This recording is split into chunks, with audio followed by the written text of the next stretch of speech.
Paradise Lost. By John Milton. Book 2. The Argument. The consultation begun. Satan debates whether another battle be to be hazarded for the recovery of heaven.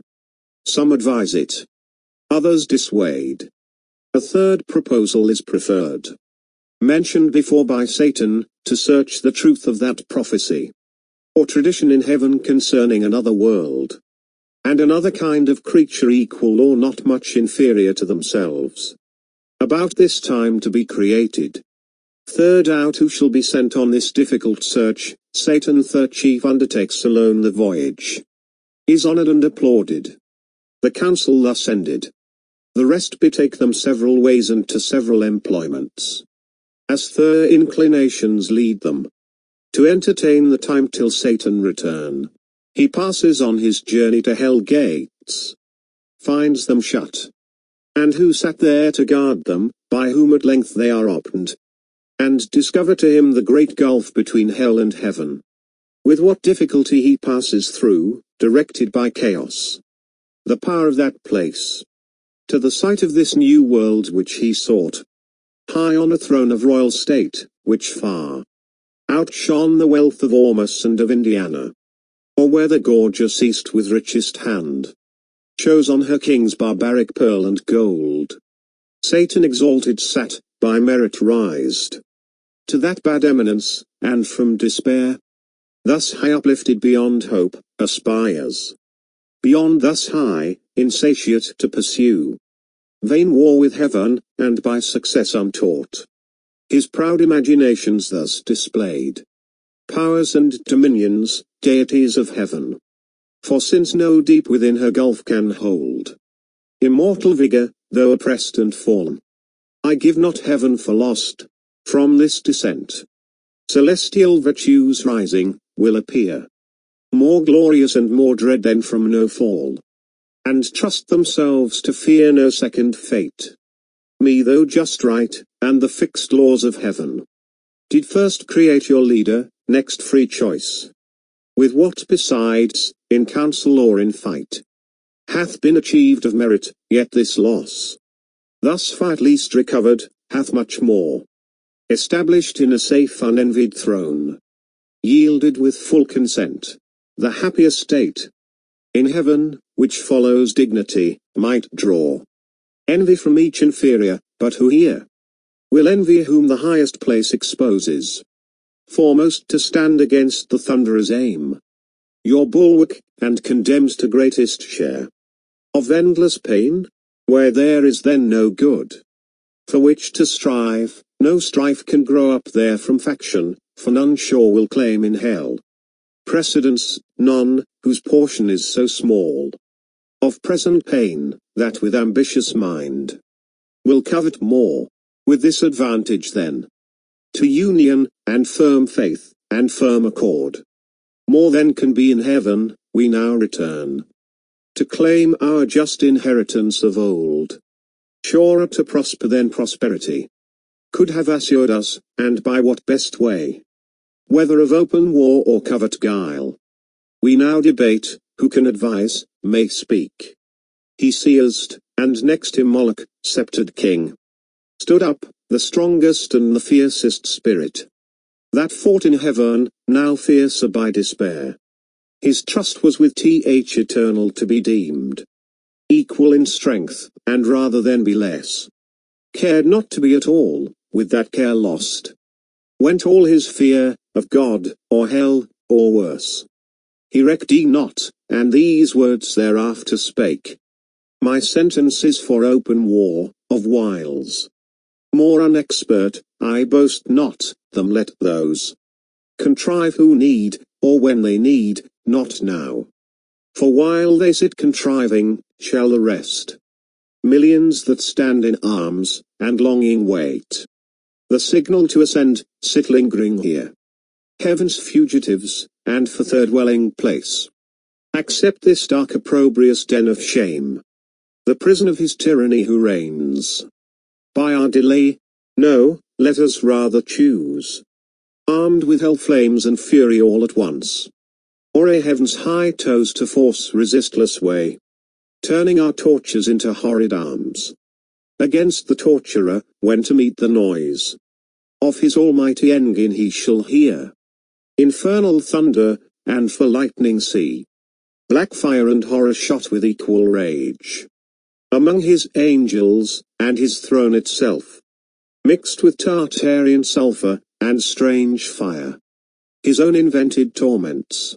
But perhaps the way seems difficult and steep to scale, with upright wing against a higher foe. Let such bethink them, if the sleepy drench of that forgetful lake be numb not still, that in our proper motion we ascend up to our native seat, descent and fall to us is adverse, who but felt of late, when the fierce foe hung on our broad rear, insulting, and pursued us through the deep. With what compulsion and laborious flight we sunk us low? Ascent is easy then. Event is feared, should we again provoke our stronger, some worse way his wrath may find to our destruction, if there be in hell fear to be worse destroyed. What can be worse than to dwell here, driven out from bliss, condemned in this abhorred deep to utter woe, where pain of unextinguishable fire must exercise us without hope of end? The vassals of his anger, when the scourge inexorably, and the torturing hour calls us to penance, more destroyed than thus, we should be quite abolished and expire. What fear we then? What doubt we to incense his utmost ire, which to the high thin ragged will either quite consume us, and reduce to nothing this essential, happier far than miserable to have eternal being, or if our substance be indeed divine, and cannot cease to be, we are at worst on this side nothing, and by proof we feel our power sufficient to disturb his heaven, and with perpetual inroads to alarm though inaccessible, his fatal throne, which if not victory is yet revenge. He ended frowning, and his look denounced desperate revenge, and battle dangerous to less than gods. On other side our prose Belial, in act more graceful and humane, a fairer person lost not heaven, he seemed, for dignity compassed and high exploit. But all was false and hollow, though his tongue dropped manna, and could make the worse appear the better reason, to perplex and dash maturest counsels, for his thoughts were low to vice industrious, but to nobler deeds timorous and slothful, yet he pleased the ear, and with persuasive accent thus began. I should be much for open war, O peers, as not behind in hate, if what was urged main reason to persuade immediate war did not dissuade me most, and seem to cast ominous conjecture on the whole success, when he who most excels in fact of arms, in what he counsels and in what excels, mistrustful, grounds his courage on despair, and utter dissolution, as the scope of all his aim, after some dire revenge. First, what revenge? The toes of heaven are filled with armed watch, that render all access impregnable, oft on the bordering deep encamp their legions, or with obscuring scout far and wide into the realm of night, scorning surprise. Or could we break our way by force, and at our heels all hell should rise, with blackest insurrection, to confound heaven's purest light, yet our great enemy, all incorruptible, would on his throne sit unpolluted, and ethereal mold, incapable of stain, would soon expel her mischief, and purge off the baser fire. Victorious, thus repulsed our final hope is flat despair, we must exasperate Almighty Victor to spend all his rage, and that must end us, that must be our cure, to be no more, sad cure, for who would loose, though full of pain, this intellectual being, those thoughts that wander through eternity, to perish rather, swallowed up and lost in the wide womb of uncreated night, devoid of sense and motion, And who knows? Let this be good, whether our angry foe can give it, or will ever. How he can is doubtful, that he never will is sure. Will he, so wise, let loose at once his ire? Belike through impotence, or unaware, to give his enemies their wish, and end them in his anger, whom his anger saves. To punish endless, wherefore cease we then? Say they who counsel war, we are decreed, reserved and destined to eternal woe. Whatever doing, what can we suffer more? What can we suffer worse? Is this then worst? Thus sitting, thus consulting, thus in arms?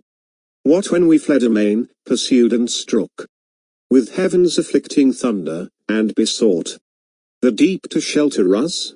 This hell then seemed a refuge from those wounds, or when we lay chained on the burning lake, that shore was worse. What if the breath that kindled those grim fires awakty should blow them into sevenfold rage, and plunge us in the flames? Or from above should intermitted vengeance arm again his red right hand to plague us? What if all her stores were opened, and this firmament of hell should spout her cataracts of fire? Impendent horrors, threatening hideous fall, one day upon our heads, while we perhaps, designing or exhorting glorious war, caught in a fiery tempest shall be hurled, each on his rock transfixed, the sport and prey of racking whirlwinds, or for ever sunk under yon boiling ocean, wrapped in chains, there to converse with everlasting groans, unrespited, unpitied, unreprieved. Ages of hopeless end, this would be worse. War therefore, open or concealed, alike, my voice dissuades, for what can force or guile with him, or who deceive his mind, whose eye views all things at one view, he from heaven's height all these are motions vain, sees and derides, not more almighty to resist our might, than wise to frustrate all our plots and wiles. Shall we then live thus vile, the race of heaven, thus trampled, thus expelled to suffer here chains and these torments? Better these than worse. By my advice, since fate inevitable subdues us, and omnipotent decree the victor's will to suffer, as to do, our strength is equal, nor the law unjust, that so ordains. This was at first resolved, if we were wise, against so great a foe contending, and so doubtful what might fall. I laugh, when those who at the spear are bold and venturous, if that fail them, shrink and fear what yet they know must follow, to endure exile, or ignominy, or bonds, or pain. The sentence of the conqueror, this is now our doom, which if we can sustain and bear, our supreme foe in time may much remit his anger, and perhaps thus far removed, not mind us not offending, satisfied with what is punished, whence these raging fires will slack, if his breath stir not their flames. Our purer essence then will overcome their noxious vapor, or an urd not feel, or changed at length, and to the place conformed in temper and in nature, will receive familiar the fierce heat, and void of pain. This horror will grow mealer, this darkness light. Besides what hope the never-ending flight of future days may bring, what chance, what change worth waiting, since our present lot appears for happy though but ill, for ill not worst, if we procure not to ourselves more woe. Thus Belial with words clothed in reason's gub counselled ignominies, and peaceful sloth, not peace, and after him thus Mammon spake, either to disenthrone the King of heaven we war, if war be best, or to regain our own right lost, him to unthrone we then may hope when everlasting fate shall yield to fickle chance, and chaos judge the strife. The former vain to hope argues as vain, the latter, for what place can be for us within heaven's bound, unless heaven's Lord supreme we overpower, suppose he should relent, and publish grace to all, on promise made, of new subjection, with what eyes could we stand in his presence humble, and receive strict laws imposti, to celebrate his throne, with warbled hymns, and to his Godhead sing forked hallelujahs, while he lordly sits, our envied sovereign, and his altar breathes ambrosial odors and ambrosial flowers, our servile offerings. This must be our task. In heaven, this our delight, how wearisome eternity so spent in worship paid, to whom we hate. Let us not then pursue, by force impossible, by leave obtained, unacceptable, though in heaven, our state of splendid vassalage, but rather seek our own good from ourselves, and from our own live to ourselves, though in this vast recess, free, and to none accountable, preferring hard liberty before the easy yoke of servile pomp. Our greatness will appear then most conspicuous, when great things of small, useful of hurtful, prosperous of adverse, we can create, and in what place soe'er, thrive under evil, and work ease out of pain, through labor and endurance. This deep world of darkness do we dread?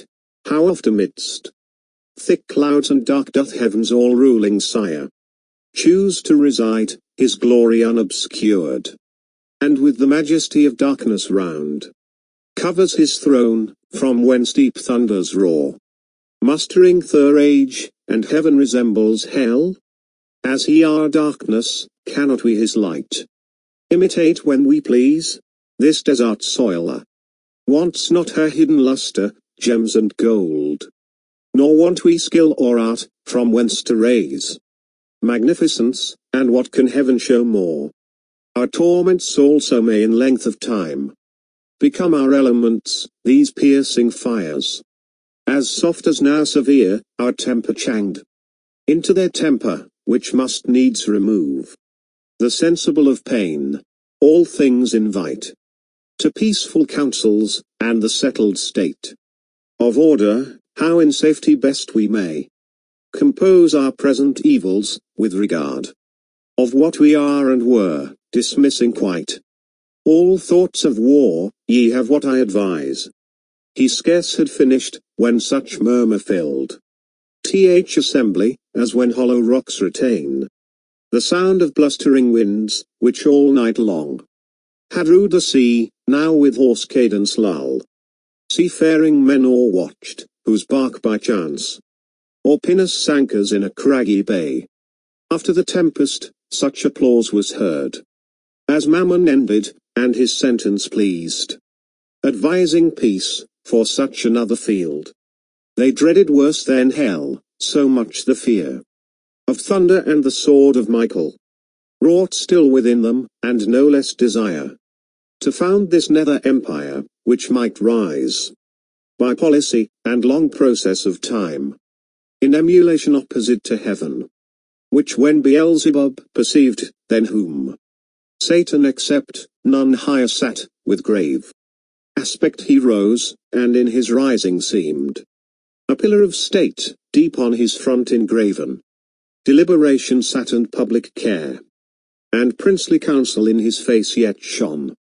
Majestic though in ruin, sage he stood, with Atlantean shoulders fit to bear the weight of mightiest monarchies. His look drew audience and attention still as night, or summer's noontide air, while thus he spake. Thrones and imperial powers, offspring of heaven, ethereal virtues, or these titles now must we renounce, and changing style be called princes of hell? For so the popular vote inclines, here to continue, and build up here a growing empire, doubtless, while we dream, and know not that the King of heaven hath doomed this place our dungeon, not our safe retreat, beyond his boat and arm, to live exempt from heaven's high jurisdiction, in new league banded against his throne, but to remain in strictest bondage, though thus far removed, under th inevitable curb, reserved his captive multitude, for he, be sure, in height or depth, still first and last will reign, sole king, and of his kingdom loose no part. By our revolt, but over hell extend his empire, and with iron scepter rule us here, as with his golden those in heaven. What sit we then projecting peace and war? War hath determined us, and foiled with loss irreparable, terms of peace yet none vouchsafed or sought, for what peace will be given to us enslaved, but custody severe, and stripes, and arbitrary punishment inflicted? And what peace can we return, but to our power hostility and hate, untamed reluctance, and revenge though slow, yet ever plotting how the conqueror least may reap his conquest, and may least rejoice in doing what we most in suffering feel? Nor will occasion want, nor shall we need with dangerous expedition to invade heaven, whose high walls fear no assault or siege, or ambush from the deep. What if we find some easier enterprise? There is a place, if ancient and prophetic fame in heaven, are not another world, the happy seat of some new race called man, about this time to be created like to us, though less in power and excellence, but favored more of him who rules above. So was his will pronounced he among the gods, and by an oath that shook heaven's whole circumference, confirmed.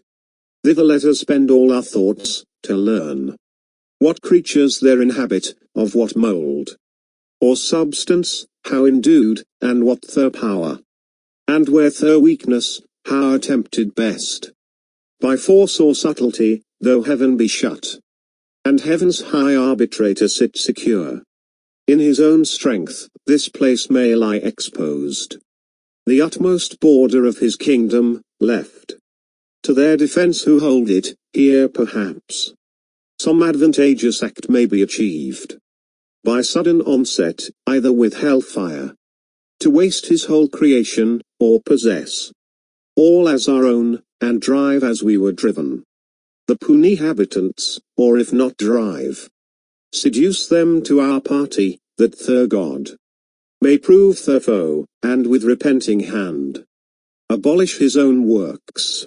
This would surpass common revenge, and interrupt his joy in our confusion, and our joy our praise in his disturbance, when his darling sons, hurled headlong to partake with us, shall curse their frail original, and faded bliss. Faded so soon? Advise if this be worth attempting, or to sit in darkness here, hatching vain empires.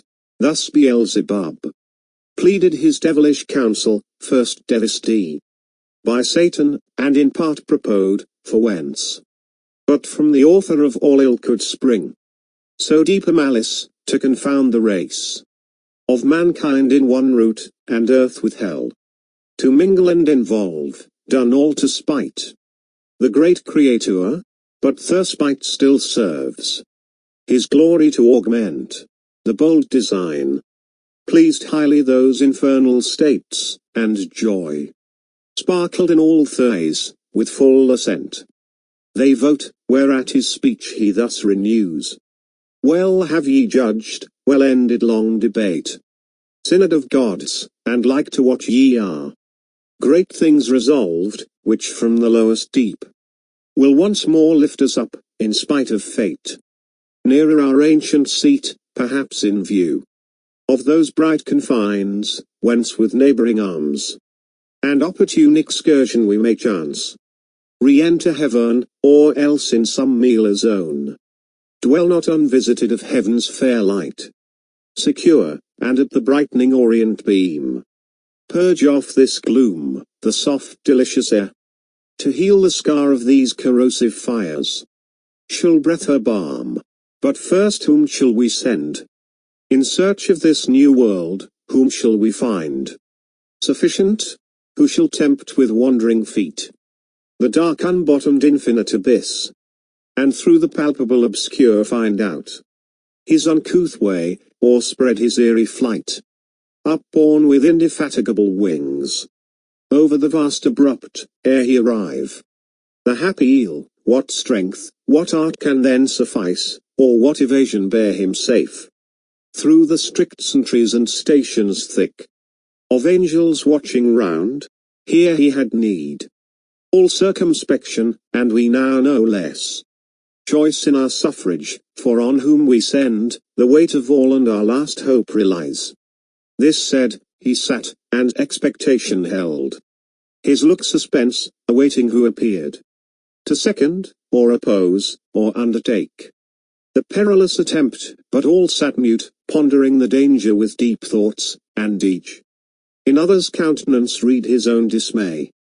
Astonished, none among the choice and prime of those heaven-warring champions could be found so hardy as to proffer or accept alone the dreadful voyage, till at last Satan, whom now transcendent glory rised above his fellows, with monarchal pride, conscious of highest worth, unmoved thus spake: O progeny of heaven, empyreal thrones, with reason hath deep silence and demur tasty us, though undismayed, long is the way, and hard, that out of hell leads up to light, our prison strong, this huge convex of fire, outrageous to devour, immures us round ninefold, and gates of burning adamant barred over us prohibit all egress. These past, if any pass, the void profound of unessential night receives him next, wide gaping, and with utter loss of being, threatens him, plumbed in that abortive gulf. If thence he scape into whatever world, or unknown region, what remains him less then unknown dangers and as hard escape?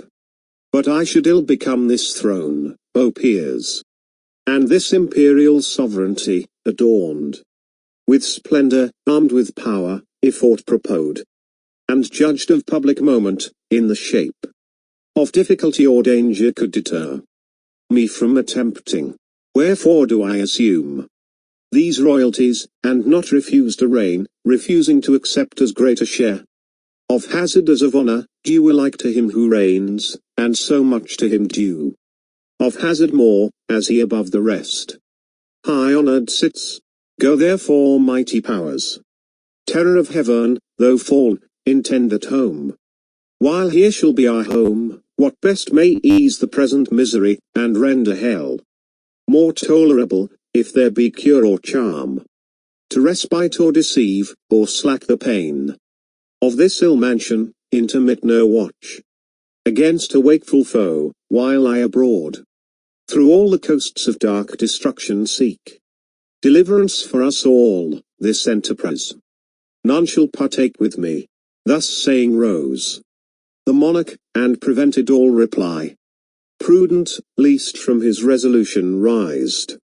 Others among the chief might offer now, certain to be refused, what erst they feared, and so refused might in opinion stand. His rivals, winning cheap the high repute, which he through hazard huge must turn, but they dreaded not more adventure than his voice forbidding, and at once with him they rose. Their rising all at once was as the sound of thunder heard remote. Towards him they bend, with awful reverence prone, and as a god extol him equal to the highest in heaven.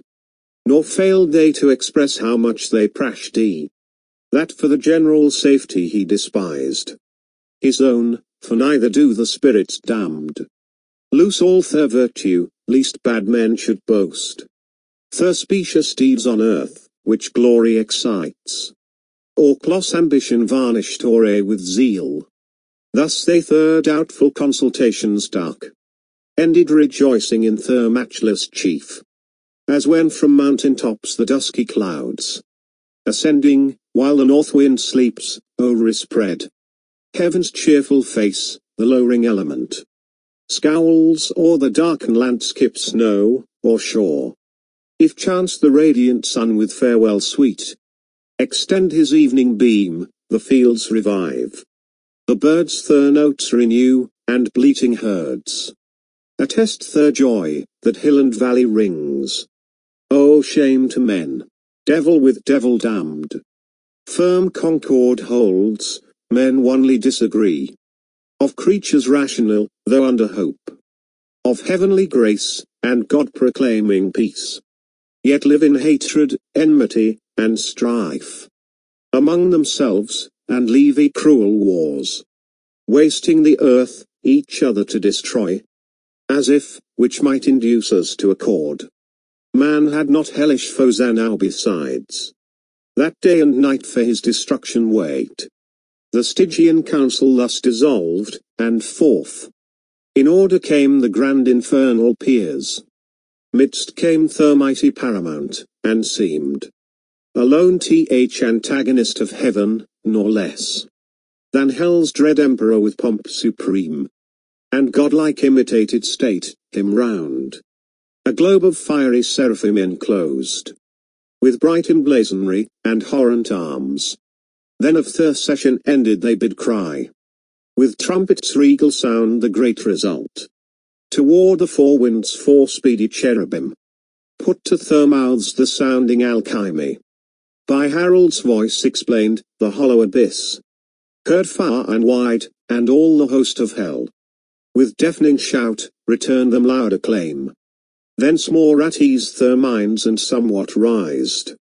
By false presumptuous hope, the ranged powers disband, and wandering, each his several way pursues, as inclination or sad choice leads him perplexed, where he may likeliest find truce to his restless thoughts, and entertain the irksome hours, till his great chief return.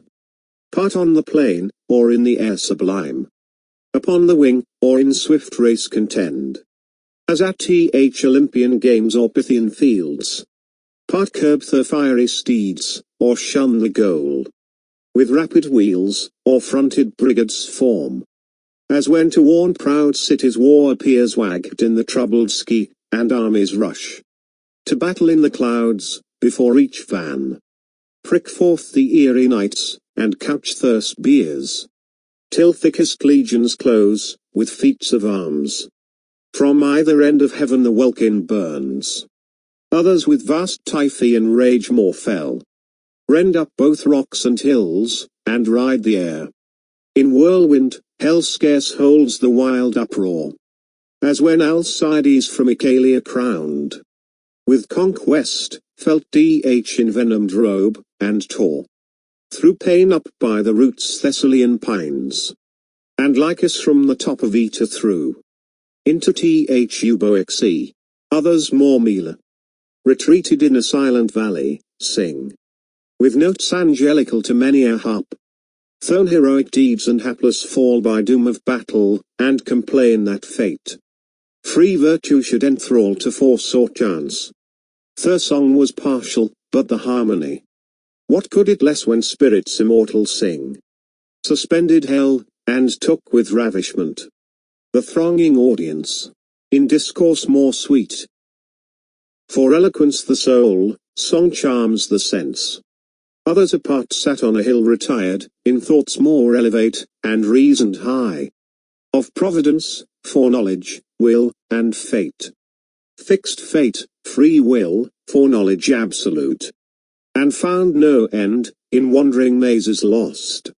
Of good and evil much they argued then, of happiness and final misery, passion and apathy, and glory and shame, vain wisdom all, and false philosophy, yet with a pleasing sorcery could charm pain for a while, or anguish, and excite fallacious hope, or arm objured breast with stubborn patience as with triple steel. Another part in squadrons and gross bands, on bold adventure to discover wide that dismal world, if any climb perhaps might yield them easier habitation, bend four ways their flying march along the banks of 4 infernal rivers that disgorge. Into the burning lake their baleful streams, abhorred Styx the flood of deadly hate. Sad Acheron of sorrow, black and deep. Cocytus, numbed of lamentation loud. Heard on the rueful stream, fierce Phaeton, whose waves of torrent fire inflame with rage. Far off from these a slow and silent stream, Lethe the river of oblivion rules. Her watery labyrinth, whereof who drinks, forthwith his former state and being forgets. Forgets both joy and grief, pleasure and pain. Beyond this flood a frozen continent lies dark and wild, beat with perpetual storms of whirlwind and dire hail, which on firm land thaws not, but gathers heap, and ruin seems. Of ancient pile, all else deep snow and ice. A gulf profound as that Serbonian bog, betwixt Damietta and Mount Cassius old, where armies whole have sunk, the parching air burns for, and cold performs effect of fire. Thither by harpy-footed furies hailed. At certain revolutions all the damned are brought, and feel by turns the bitter change of fierce extremes, extremes by change more fierce.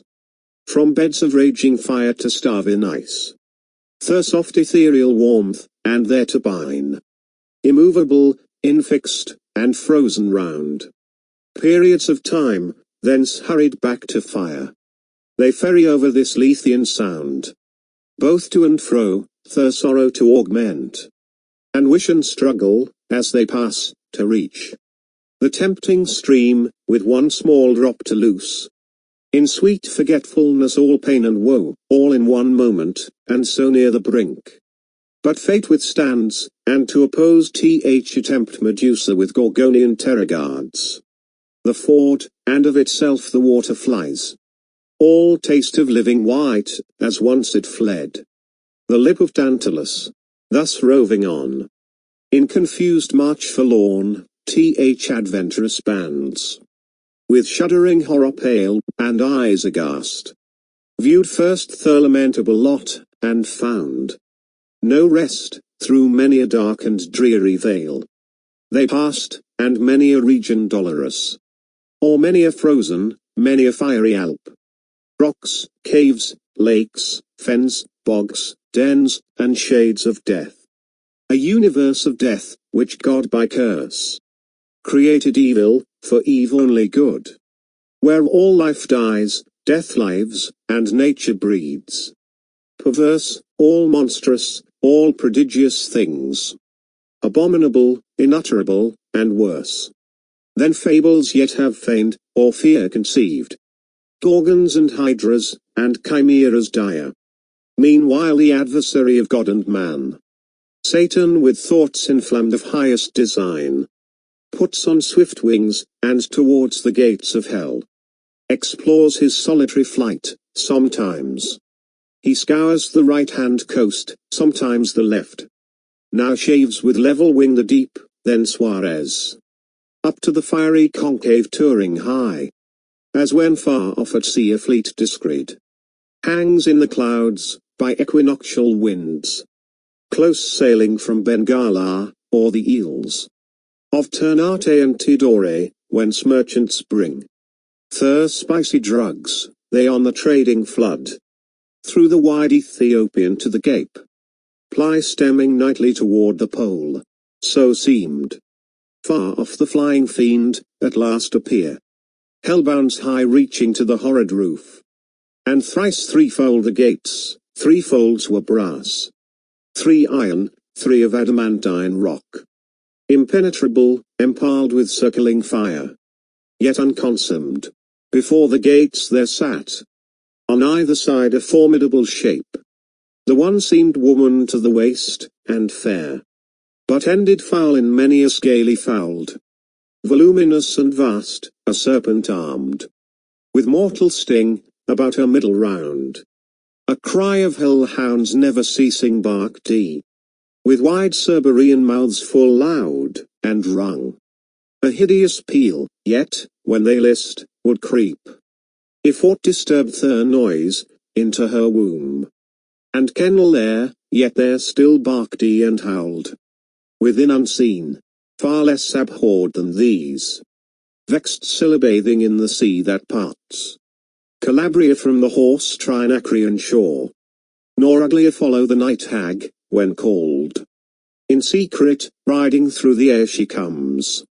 Lured with the smell of infant blood, to dance with Lapland witches, while the labouring moon eclipses at their charms. The other shape, if shape it might be called, that shape had none. Distinguishable in member, joint, or limb. Or substance might be called, that shadow seemed. For each seemed either, black it stood as night. Fierce as 10 furies, terrible as hell. And shook a dreadful dart, what seemed his head. The likeness of a kingly crown had on. Satan was now at hand, and from his seat the monster moving onward came as fast. With horrid strides, hell trembled as he strode. Undaunted fiend, what this might be admired. Admired, not feared, God and his Son except. Created thing naught valued he nor shunned.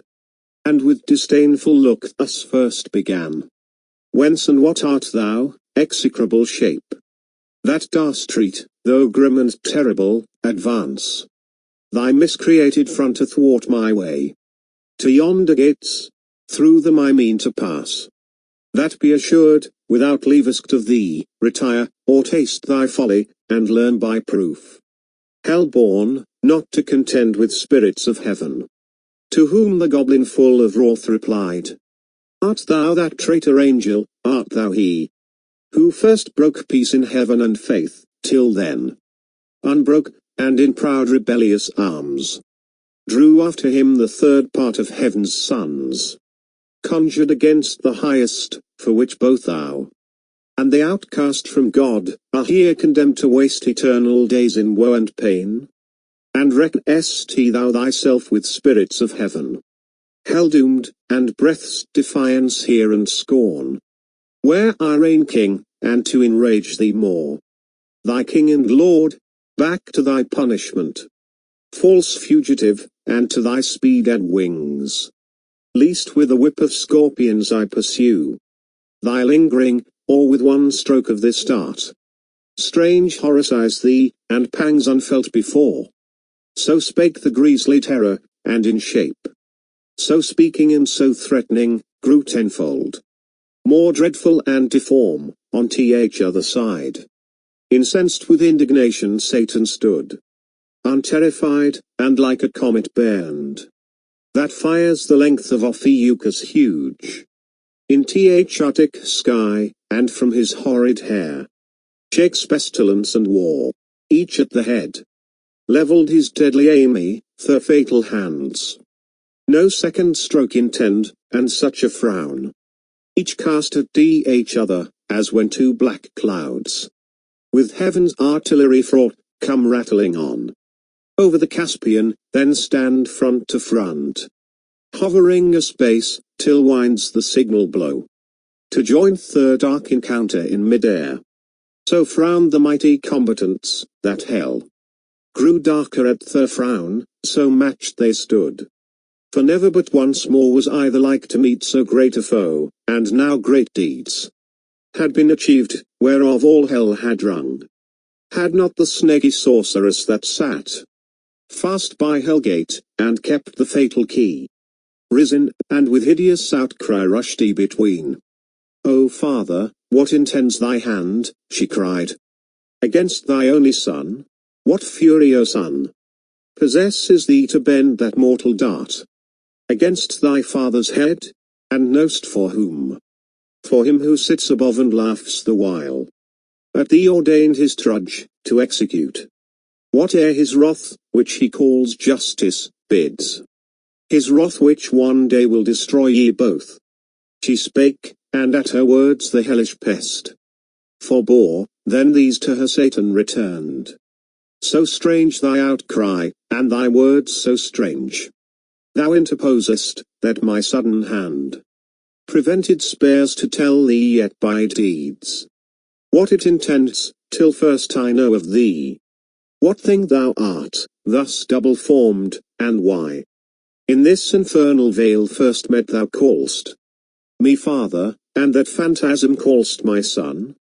I know thee not, nor ever saw till now sight more detestable than him and thee. To whom thus the portress of Hellgate replied, Hast thou forgot me then, and do I seem now in thine eye so foul, once deemed so fair? In heaven, when at assembly, and in sight of all the seraphim with thee combined, in bold conspiracy against heaven's king, all on a sudden miserable pain surprised thee, dimmed thine eyes, and dizzy swum in darkness, while thy head flames thick and fast threw forth, till on the left side opening wide, likest to thee in shape and countenance bright, then shining heavenly fair, a goddess armed, out of thy head I sprung, amazement say'st thee. All host of heaven back they recoiled afraid at first, and called me sin, and for a sign portentous held me, but familiar grown I pleased, and with attractive graces won the most averse, thee chiefly, who full oft thyself in me thy perfect image viewing, becamest enamored, and such joy thou took'st with me in secret, that my womb conceived a growing burden. Meanwhile war arose, and fields were fought in heaven, wherein remained, for what could else, to our almighty foe, clear victory, to our part loss and rout. Through all the empyrean, down they fell, driving headlong from the pitch of heaven, down into this deep, and in the general fall, I also, at which time this powerful key into my hand was given, with charge to keep these gates for ever shut, which none can pass without my opening. Pensive here I sat, alone, but long I sat not, till my womb, pregnant by thee, and now excessive grown, prodigious motion felt and rueful throuse. At last this odious offspring whom thou seest, thine own begotten, breaking violent way, tore through my entrails, that with fear and pain distorted, all my nether shape thus grew, transformed, but he my inbred enemy forth issued, brandishing his fatal dart, made to destroy. I fled, and cried out death. Hell trembled at the hideous name, and sighed from all her caves, and back resounded death. I fled, but he pursued, no more, it seems, inflamed with lust then rage, and swift afar me overtook his mother all dismayed, and in embraces forcible and fool, engendering with me, of that rape begot these yelling monsters that with ceaseless cry surround me, as thou saw'st, hourly conceived, and hourly born, with sorrow infinite to me, for when they list into the womb that bred them they return, and howl and gnaw my bowels, repast, then bursting forth afresh with conscious terrors vex me round, that rest or intermission none I find. Before mine eyes in opposition sits grim death my son and foe, who sets them on, and me his parent would full soon devour, for want of other prey, but that he knows his end with mine involved, and knows that I should prove a bitter morsel, and his bane, whenever that shall be, so fate pronounced he. But thou, O Father, I forewarn thee, shun his deadly arrow, neither vainly hope to be invulnerable in those bright arms, though tempered heavenly, for that mortal dint, save he who reigns above, none can resist. She finished he, and the subtle fiend his law soon learned, now milder, and thus answered smooth. Dear daughter, since thou claim'st me for thy sire, and my fair son here show'st me the dear pledge of dalliance had with thee in heaven, and joys then sweet, now sad to mention, through dire change, befall us unforeseen, unthought of, no, I come no enemy, but to set free from out this dark and dismal house of pain, both him and thee, and all the heavenly host of spirits that in our just pretenses armed, fell with us from on high, from them I go. This uncouth errand soul, and one for all. Myself expose, with lonely steps to tread. Unfounded deep, and through the void immense. To search with wandering quest a place foretold. Should be, and, by concurring signs, ere now. Created vast and round, a place of bliss. In the purlieus of heaven, and therein placked. A race of upstart creatures, to supply. Perhaps our vacant room, though more removed. Least heaven surcharged with potent multitude. Might hap to move new broils, be this or aught. Then this more secret now designed, I haste. To know, and this once known, shall soon return. And bring ye to the place where thou and death shall dwell at ease, and up and down unseen. Wing silently the buxom air, embalmed.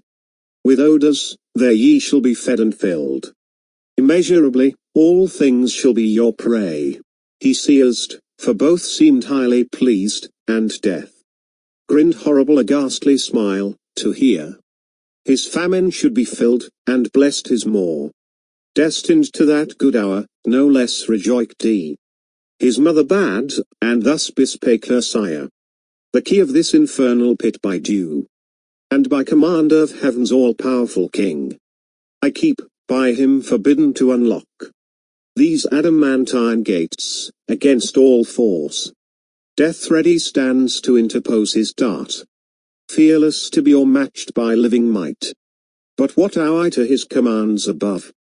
Who hates me, and hath hither thrust me down into this gloom of Tartarus profound, to sit in hateful office here confined, inhabitant of heaven, and heavenly born, here in perpetual agony and pain, with terrors and with clamours compassed round, of mine own brood, that on my bowels feed. Thou art my father, thou my author, thou my being gav'st me, whom should I obey but thee, whom follow? Thou wilt bring me soon to that new world of light and bliss, among the gods who live at ease, where I shall reign at thy right hand voluptuous, as beseems thy daughter and thy darling, without end. Thus saying, from her side the fatal key, sad instrument of all our woe, she took, and towards the gate ruling her bestial train, forthwith the huge portcullis high up drew, which but herself not all the Stygian powers could once have moved, then in the keyhole turns. Intricate wards, and every bolt and bar of massy iron or slid rock with these unfastens, on a sudden up and fly, with impetuous recoil and jarring sound. Infernal doors, and on the hinges great harsh thunder, that the lowest bottom shook. Of Erebus she opened, but to shut excelled her power, the gates wide open stood, that with extended wings a bannered host under spread ensigns marching might pass through, with horse and chariots ranked in loose array. So wide they stood, and like a furnace mouth, cast forth redounding smoke and ruddy flame. Before these in sudden view appear the secrets of the hoary deep, a dark, illimitable ocean without bound, without dimension, where length, breadth, and height, and time and place are lost, where eldest night and chaos, ancestors of nature, hold eternal anarchy, amidst the noise of endless wars, and by confusion stand for hot, cold, moist, and dry, for champions fierce strive here for mastery, and to battle bring Thurnbrian atoms, they around the flag of each his faction, in their several clans, light armed or heavy, sharp, smooth, swift or slow, swarm populous, unnumbered as the sands of Baku or Cyrene's torrid soil, levied to side with warring winds, and poise their lighter wings, to whom these most adhere. He rules a moment, chaos umpire sits, and by decision more embroils the fray, by which he reigns, next him high arbiter. Chance governs all. Into this wild abyss the womb of nature and perhaps her grave. Of neither sea, nor shore, nor air, nor fire. But all these in their pregnant causes mixed. Confusedly, and which thus must ever fight. Unless Almighty make them ordain His dark materials to create more worlds. Into this wild abyss the warrior fiend stood on the brink of hell and looked a while, pondering his voyage, for no narrow frith he had to cross, nor was his ear less peeled with noises loud and ruinous, to compare great things with small, then when blown as storms, with all her battering engines bent to raise some capital city, or less than if this frame of heaven were falling, and these elements in mutiny had from her axle torn the steadfast earth. At last his sail brought van he spreads for flight, and in the surging smoke uplifted spurns the ground, thence many a league, as in a cloudy chair ascending rides, audacious, but that seat soon failing, meets a vast vacuity, all unawares. Fluttering his pennon's vein plumb down he drops 10,000 fathom deep, and to this hour down had been falling, had not by ill chance the strong rebuff of some tumultuous cloud, instinct with fire and night hurried him as many miles aloft, that for he stayed quenched in a boggy Syrtes, neither sea nor good dry land, nigh founded on he fares, treading the crude consistence, half on foot, half flying, behoves him now both oar and sailor, as when a griffon through the wilderness, with winged course o'er hill or moory dale, pursues the Arimaspian, who by stealth had from his wakeful custody purloined the guarded gold, so eagerly the fiend, or bog or steep, through strait, rough, dense, or air, with head, hands, wings, or feet pursues his way, and swims or sinks, or wades, or creeps, or flies. At length a universal hubbub wild, of stunning sounds and voices all confused, borne through the hollow dark assaults his ear. With loudest vehemence, thither he plies, undaunted to meet there whatever power, or spirit of the nethermost abyss, might in that noise reside, of whom to ask, which way the nearest coast of darkness lies, bordering on light, when straight behold the throne of chaos, and his dark pavilion spread wide on the wasteful deep, with him enthroned sat sable-vested night, eldest of things, the consort of his reign, and by them stood Orcus and Aides, and the dreaded name of Demogorgon, Rumour next and Chance, and tumult and confusion all embroiled, and discord with 1,000 various mouths. Whom Satan turning boldly, thus, ye powers and spirits of this nethermost abyss, chaos and ancient night, I come no spy, with purpose to explore or to disturb the secrets of your realm, but by constraint, wandering this darksome desert, as my way lies through your spacious empire up to light. Alone, and without guide, half lost, I seek what readiest path leads where your gloomy bounds confine with heaven, or if some other place from your dominion one, ethereal king, possesses lately, thither to arrive. I travel this profound, direct my course, directed no mean recompense it brings to your behoof, if I that region lost, all usurpation thence expelled, reduce to her original darkness and your sway, which is my present journey, and once more erect the standard there of ancient night. Yours be advantage all, mine the revenge. Thus Satan, and him thus the anarch old, with faltering speech and visage incomposed, answered, I know thee, stranger, who thou art, that mighty leading angel, who of late made head against heaven's king, though overthrown. I saw and heard, for such a numerous host fled not in silence through the frighted deep, with ruin upon ruin, rout on rout. Confusion worse confounded, and heaven gates poured out by millions her victorious bands. Pursuing, I upon my frontiers here keep residence, if all I can will serve that little which is left so to defend.